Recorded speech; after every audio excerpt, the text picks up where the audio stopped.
Well, good evening. It is Longhaultanker, straight razor shaving with Longhaultanker, and it is Wednesday, the 9th of November, 2022 at approximately 6:40 p.m. Central Time, 1840 Central Time.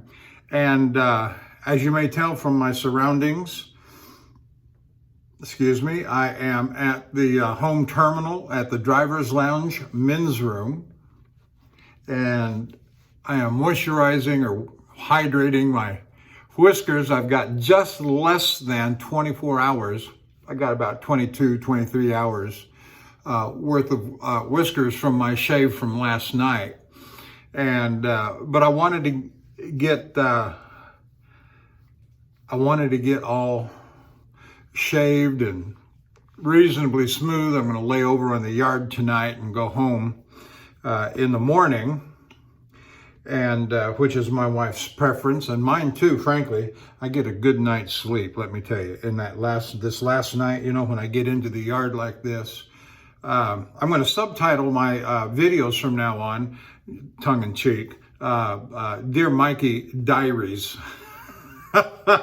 For my son-in-law, who had his first straight razor shave last night with the equipment that I left with him when I was up there last time, and the equipment that I have mailed to him. They got the package, and he had his, he's been busy with work and other things, but he had his first shave last night, and my daughter took pictures while he was doing it. And of course, I couldn't see. He said there was, my daughter said there was no blood, and he had a decent enough shave, he says. Of course, the razor was quite sharp, a gold dollar that I had honed up. And those gold dollars were not probably, for sure, on a Arkansas.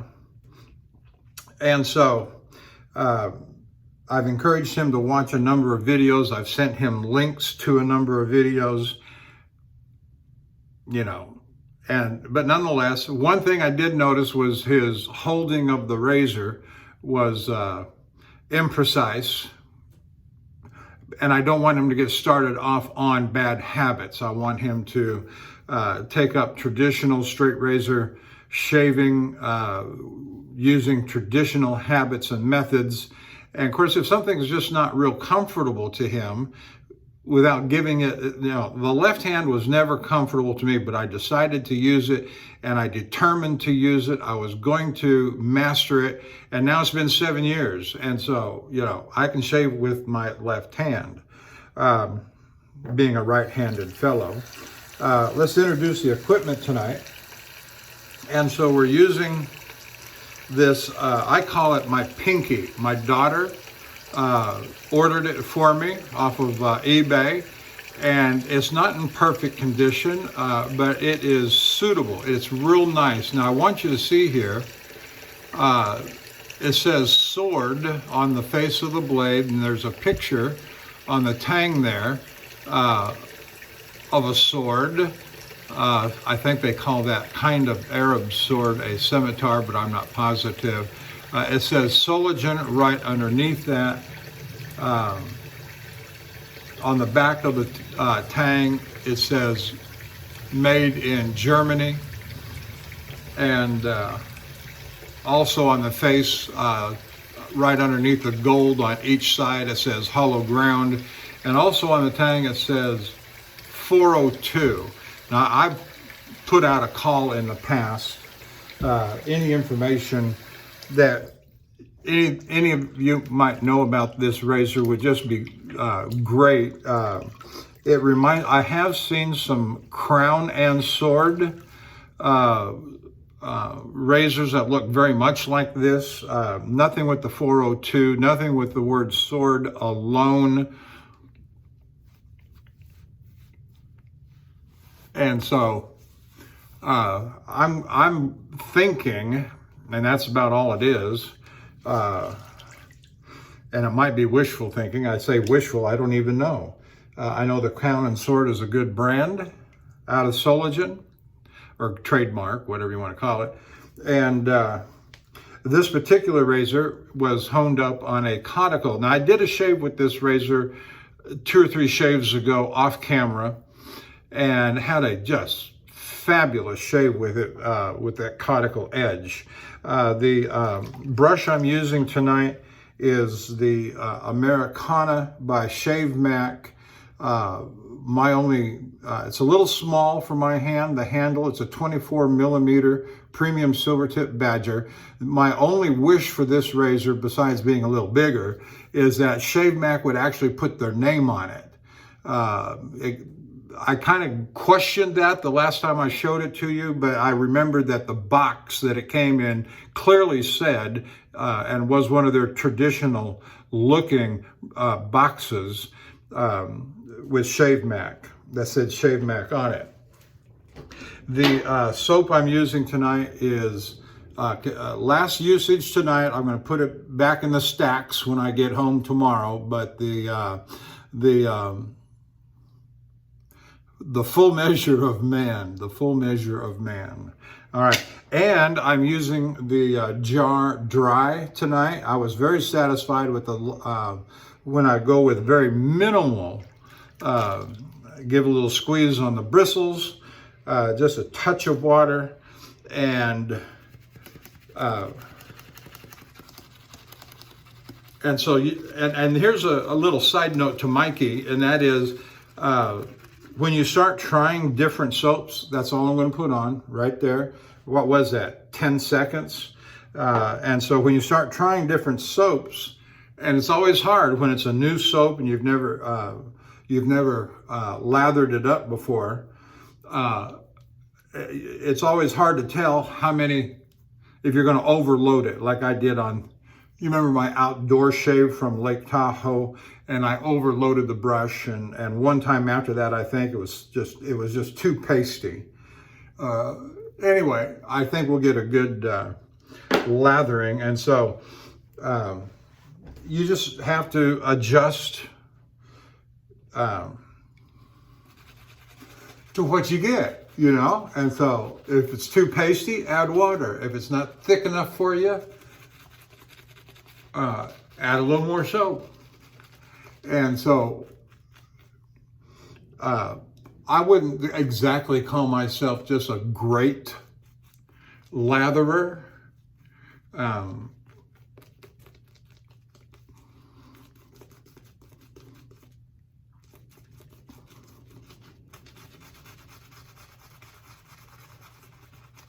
What I'm looking for is, you know, real lather. I'm looking for it to turn into lather.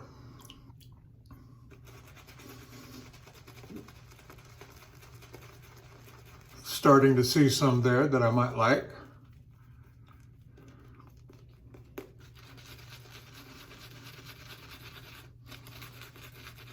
And just keep adding water.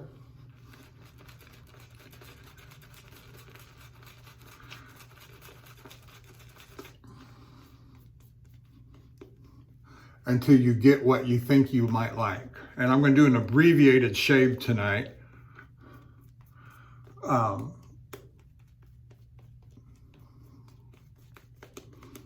But if you got any questions, Mikey, on lathering, I will send you some video links of people that I think do a great job on lathering.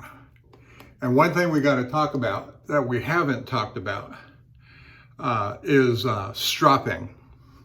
And I may make when I get home, I may make a video on stropping. But just let me say right here, right now, just when you have a firm grip on the razor, but use a light touch when you lay the razor to the strop. Now, I know the strop that I sent you is not the best quality. It's genuine leather. It's got a hard shell on the genuine leather, and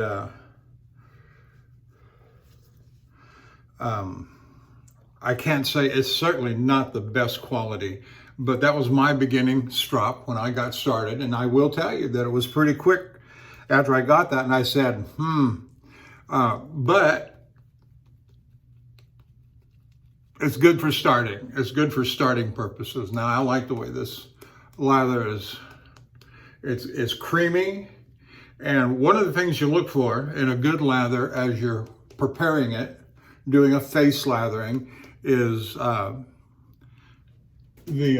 bubbles that might come up. Now you're using the Cella that I sent you, and it bubbles quite easily. Get a good creamy lather worked up. Let it rest for just a moment or two before you take the blade to it, and watch those bubbles come up. And it's my understanding that that's optimal performance right there with the bubbles coming up. So yeah, we've got some bubbles coming up right here, and some bubbles over here. So that's a good thing from what I understand. By no means am I an expert, as I say, on lathering, but there's some guys that I watch that are just, dare I say, fanatical about lathering, and I don't say that in a bad way. They are quite good at lathering.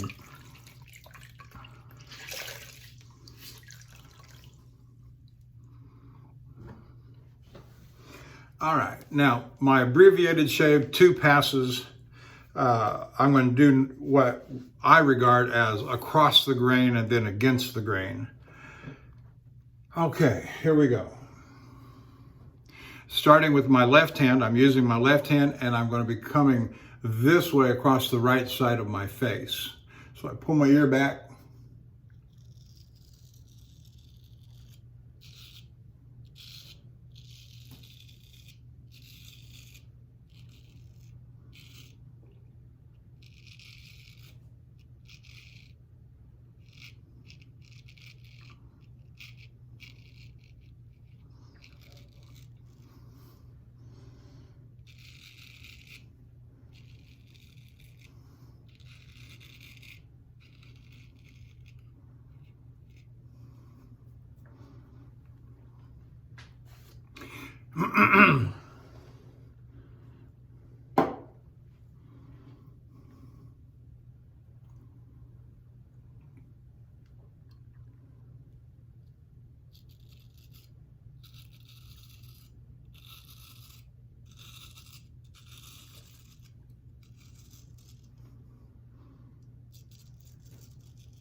I started my day today in Fort Stockton, Texas, at the Love's Truck Stop there. Right at about 9 hours. I left over there at 8 o'clock this morning, got in over here at about 5:30, and so I stayed pretty much on track the whole way.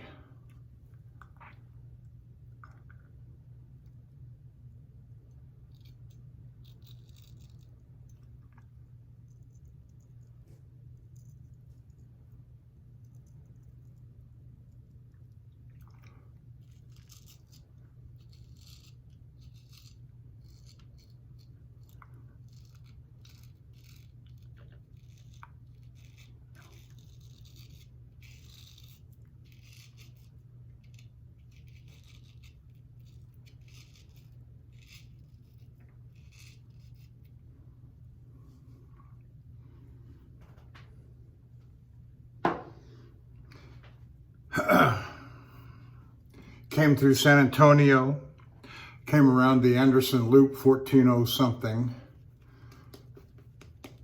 if you're familiar with that part of the country, and rejoined with I-10.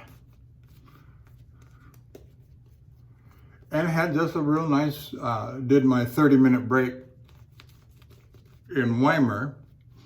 And this has been a good trip. I have no complaints at all. It was a nice little vacation trip to Reno and Lake Tahoe.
All right, very nice. And there's, without putting too fine of an edge, so to speak, on the different skill sets that you have to have,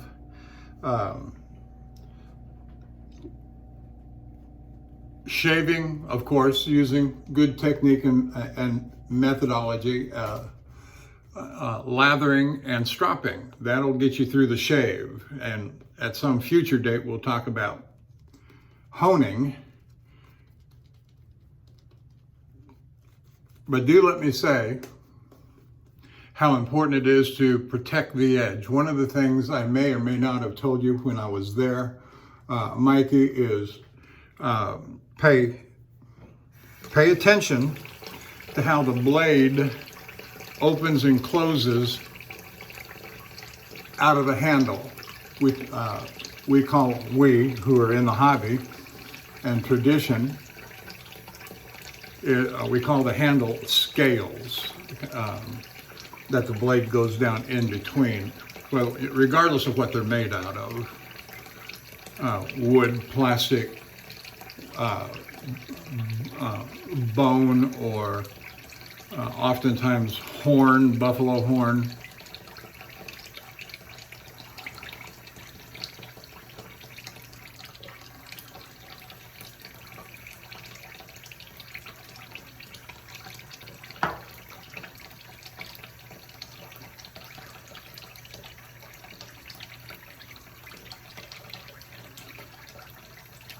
And always go slow. Always go slow, because last thing you want to do is to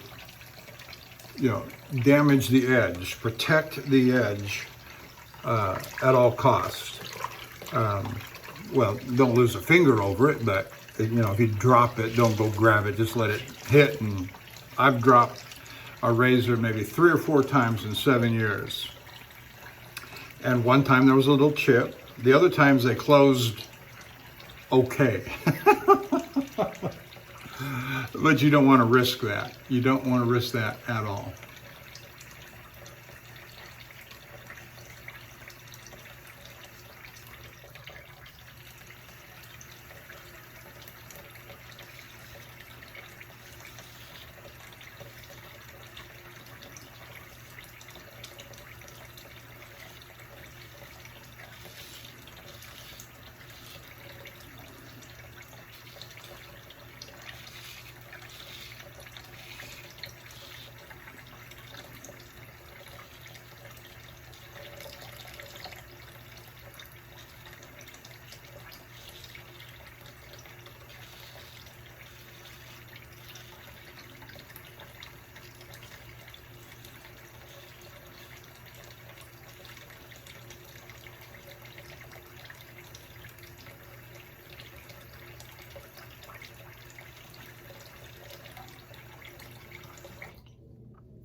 Well, I did find a problem with the tractor when I got back to the yard and dropped the trailer.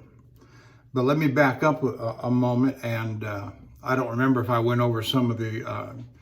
before I found the problem tonight, there were 2 other problems that arose on the equipment.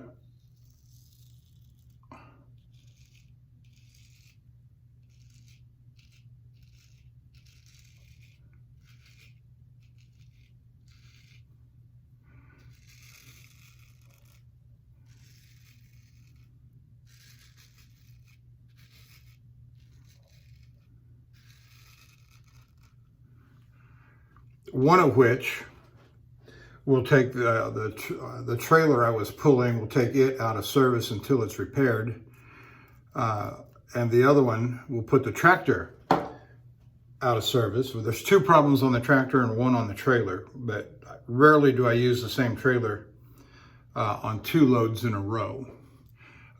So let me go over those on the trailer, because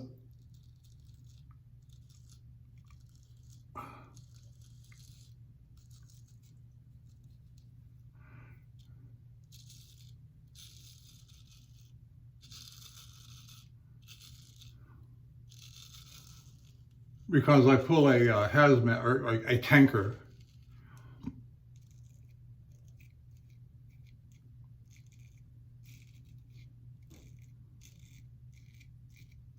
The tanker comes equipped with of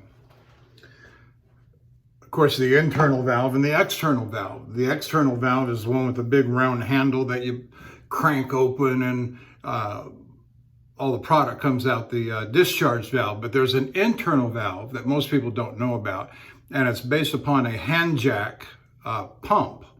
And that opens an internal valve before you open the external valve. So it's kind of a double safety before you start opening things and have an accidental discharge. You don't want to.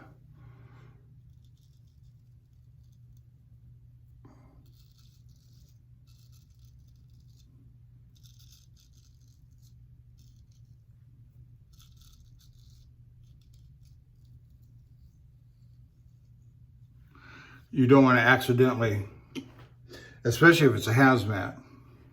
Nobody wants a spill of any kind, but particularly a hazmat that gets all kinds of people involved that you just as soon not have to deal with. And answer a lot of stupid questions, which may or may not be so stupid since you have a hazmat spill.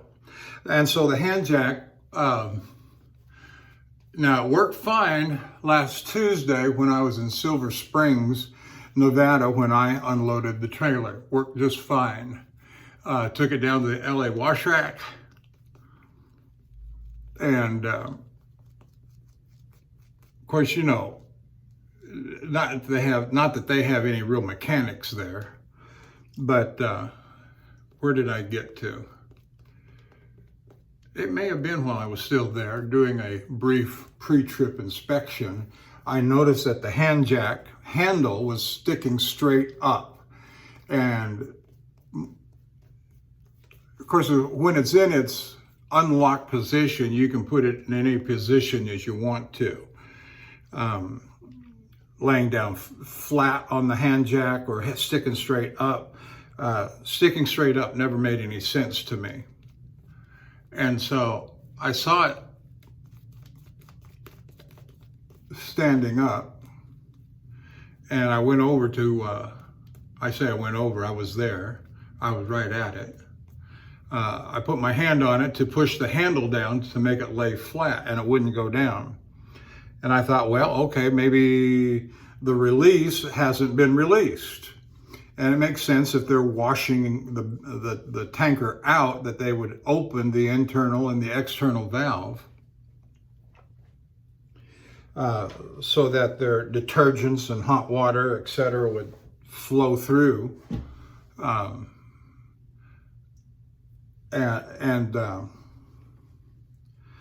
So when I pushed the release, it was already in the release position.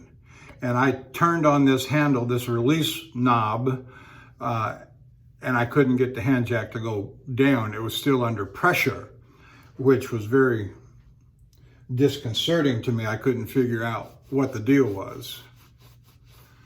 And since my San Diego load had fallen through, when I called it in, they said, just bring the trailer home. We'll figure it out when you get home. And then the other one is that the tractor, there's two on the tractor, two problems.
all of our tractors are equipped with a pump and a compressor, and you attach either air lines and product 2-inch, 3-inch hoses between the pump, compressor, whichever one you're using, and the discharge valve on the trailer for the product. Most of the time we use the compressor. Anyway, sitting right on top of the compressor, which is a separate unit that's attached to the right side of the frame of the truck behind the cab. So this unit, which is maybe 2 feet by 2 feet, maybe a little more, a little less.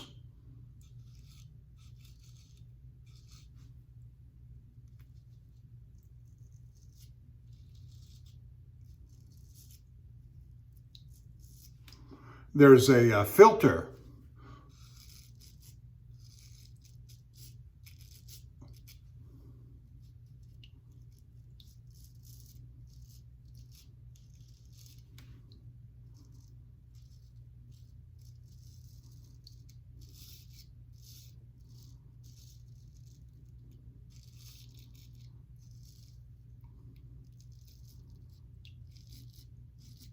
And the casing for the pump and compressor is stainless steel, or maybe I should say aluminum, I'm not sure, but it's a medium gauge, light gauge metal product, aluminum, whatever.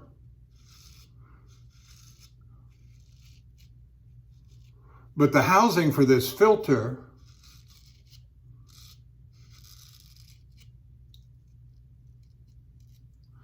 looks like tin, a very lightweight tin. And of course, I've had the truck for 4 years, over 4 years, and I was getting fuel, and the right side tank where the nozzle goes in is just real close to this pump and compressor on the back side of the tractor, back side of the cab. And so I have my hand on the nozzle and my hand on the unit, just kind of leaning against it.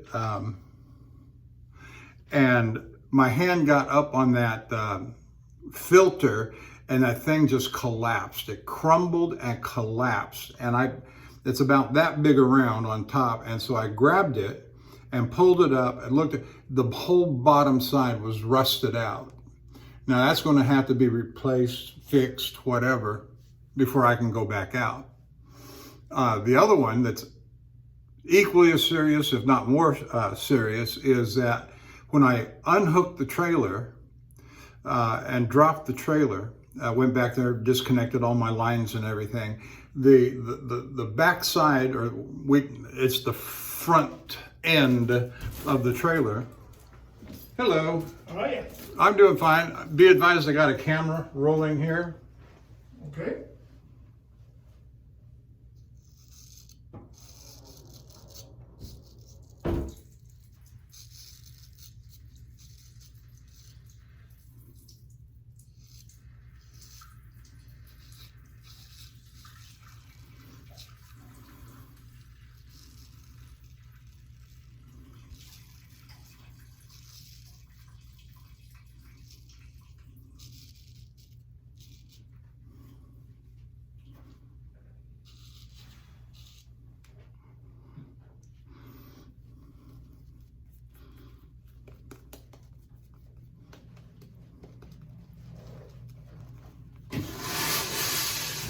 Thanks, sir.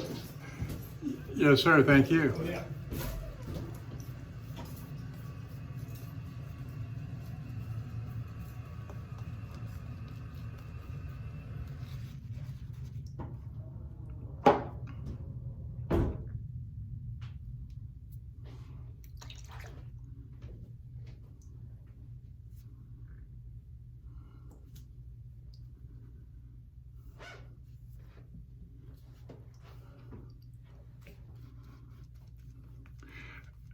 So when I detached the trailer, I noticed that this front end of the trailer was covered in oil splatter.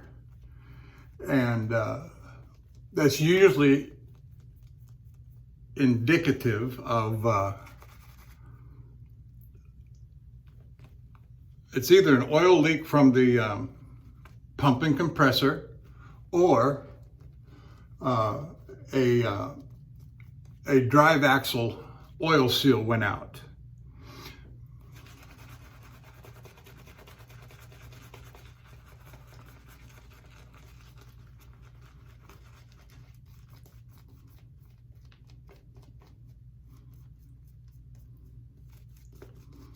Now you can see that my lather's getting thin. I'm adding water as I go, and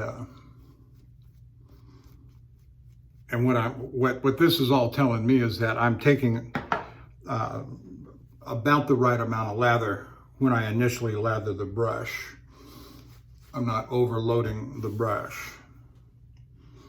Now, all those previous strokes you may have noticed were with the left hand. I'm switching to the right hand now to get the other side of the face. So anyway.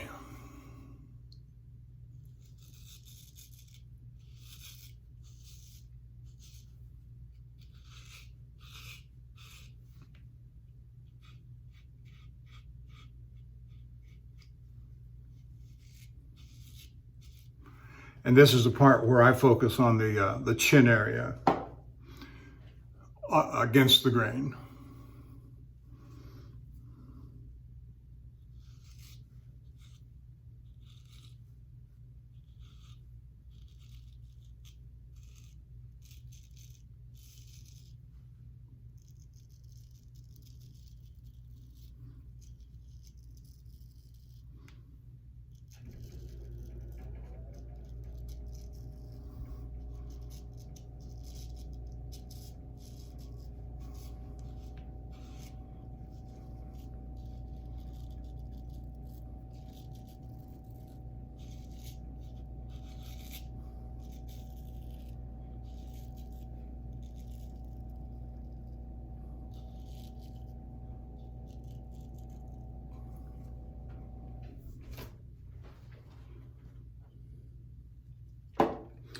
And so if it's a wheel axle seal that's leaking, that'll take some days to get it repaired.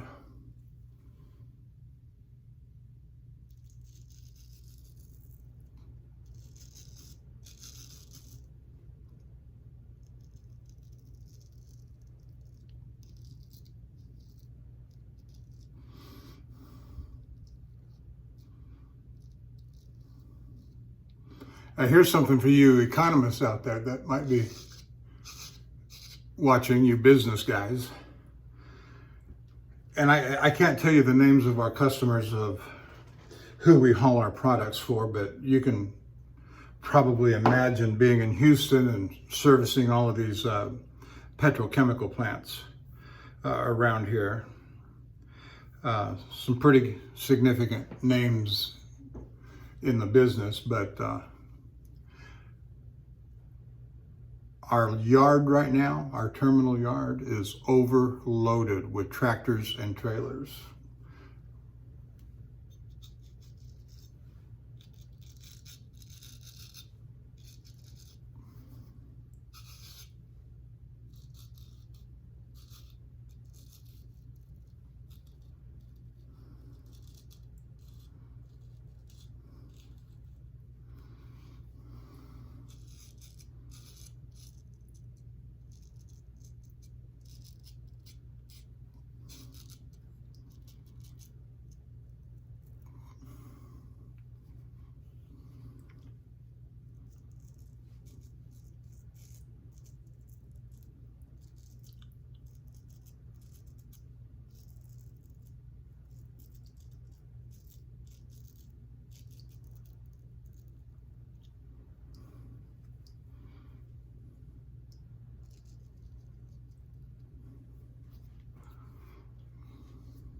I had it relayed to me from a friend, my driver buddy, one of my driver buddies, talking to one of the shop managers here, that on Friday and Saturday we had 0 loads go out.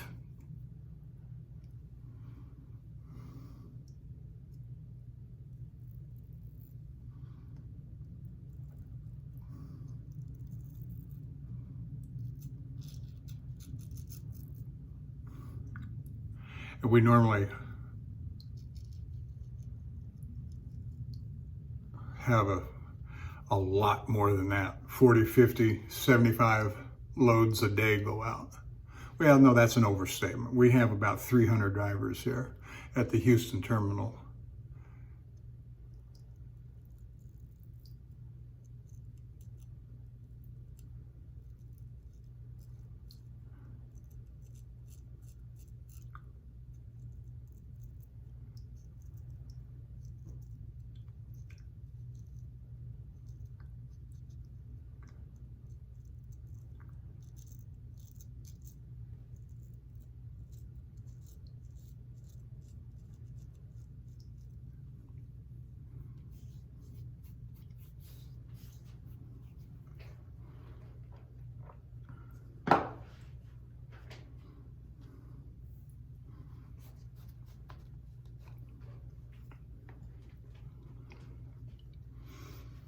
I'm not going to do a head shave tonight.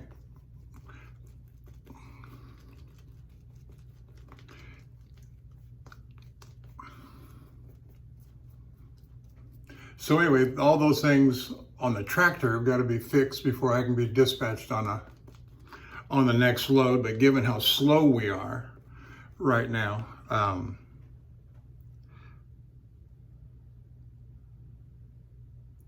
I don't expect to get, today's Wednesday, I don't expect to be dispatched before Monday or even Tuesday, unless they've got a Canada load that's got to go, and we don't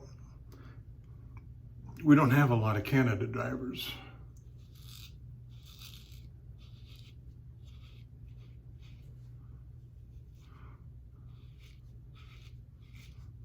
Especially with winter coming on, most of the guys down here don't like to drive in the snow and the ice or get caught in a storm.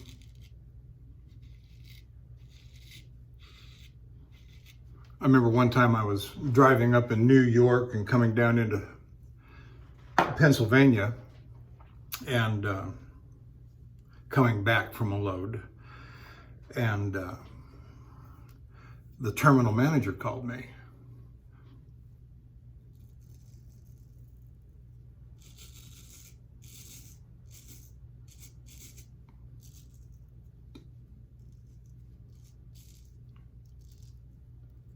And he told me there was a driver calling him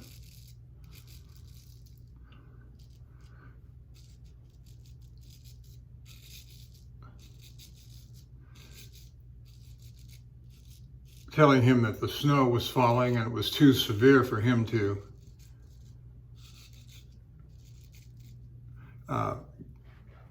continue to drive, and he wanted permission to pull up and stop.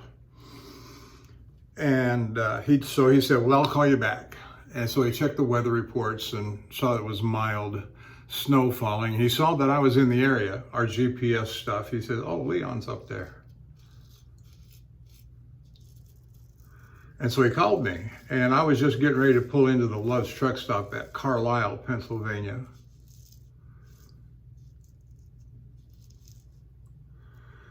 And he said, how bad is it up there?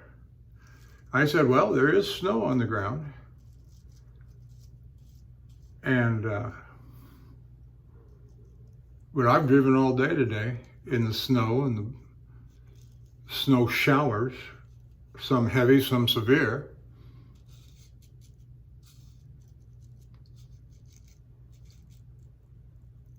But I haven't had any problem. But I'm used to this kind of stuff. This was about 4 years ago, 5 years ago. And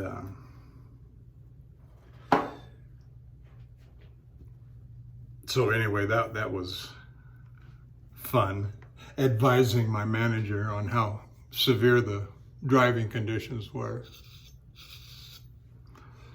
All right, let's check out how well we did. We're at 46 minutes. Even when I try to abbreviate a shave, it just goes on and on. That's all right, I like it.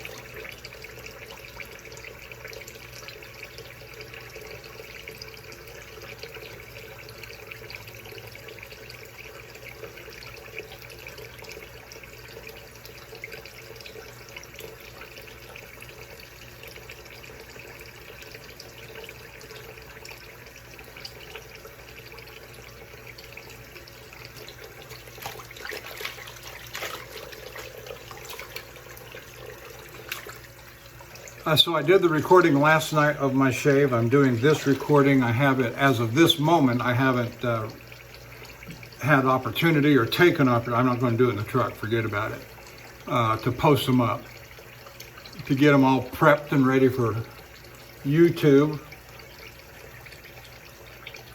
I bring the raw footage into iMovie on my iPad and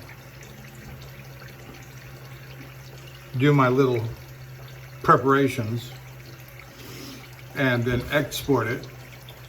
Hello. I'm doing fine. Be advised, I got a camera rolling here. All right. Well, I tell everybody that comes in while I'm doing my thing, and just in case, you know.